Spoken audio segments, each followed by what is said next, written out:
Greetings! Welcome to Saint of the Week, the show where we choose one saint's feast day from this week and discuss their life and their impact on the church. The saint for this week is Saint Benedict Joseph Labre, whose feast day is April 16th, this Monday.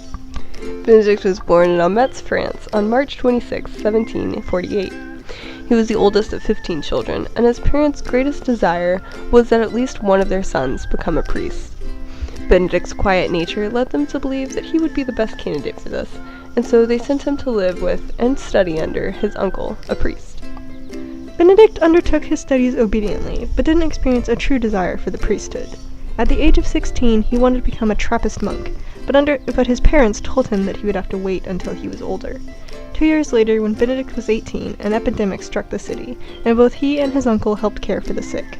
While his uncle took care of the souls and bodies of the people, Benedict tended to the cattle, cleaning their stalls and feeding them.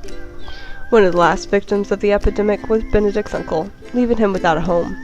He took this opportunity to try and join the Trappists, but he was rejected on account of his young age and delicate structure. Still determined to become a monk, Benedict tried again with the Carthusians and the Cistercians, but they rejected him as well. In November of 1769, he finally attained admission into the Cistercian abbey of Septquant, but after only a short stay, his health gave way, and it was decided that his vocation lay elsewhere.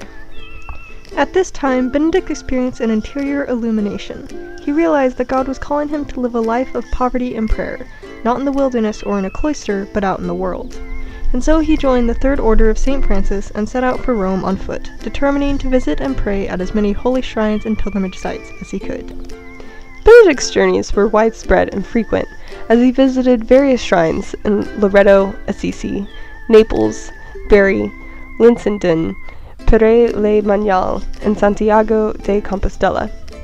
He lived only off of the generosity of others, and if he thought he had been given more than he needed, then he gave the rest away to someone he thought to be more poor than himself. In his early 30s, Benedict settled in Rome and remained there for the rest of his life, except for visits to Loreto, his favorite shrine. Living in a hole in the ruins of the Colosseum, he spent his time in constant prayer.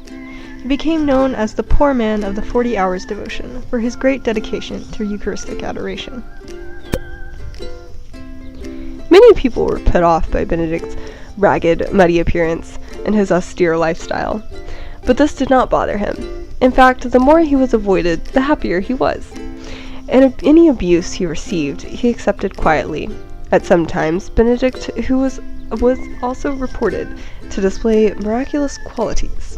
When deep in prayer, he sometimes levitated or bilocated, and he was also said to heal some of the other poor people he came across and to multiply bread for them. On the last day of his life, April 16, 1783, Benedict dragged himself to a church and prayed for 2 hours before collapsing. He was taken by some neighbors to a nearby home, where he died peacefully. Immediately after his death, the people who knew him declared him a saint, and his devotion spread like wildfire all over Europe. He is the patron saint of bachelors, rejects, mentally ill people, beggars, hobos, and the homeless. In the Beatitudes, Jesus tells us, "Blessed are the poor in spirit." No one has lived out this virtue better than Benedict Joseph Labre. Giving up everything for the love of God, he was viewed as either odd or insane by the people around him, but nothing could detach him from his unique calling. His life of prayer, poverty, and charity is an inspiration to us in our materialistic world.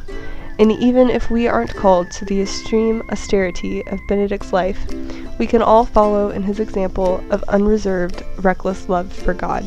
Saint Benedict Joseph Labre, pray for us.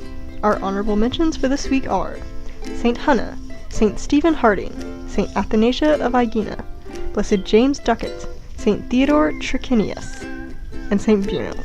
And of course, there are thousands of other saints who undoubtedly have their feast days this week, but there are so many of them that there is no way we could list them all here. We hope you have enjoyed this episode of Saint of the Week. Thank you for watching, and goodbye. Peace be to you.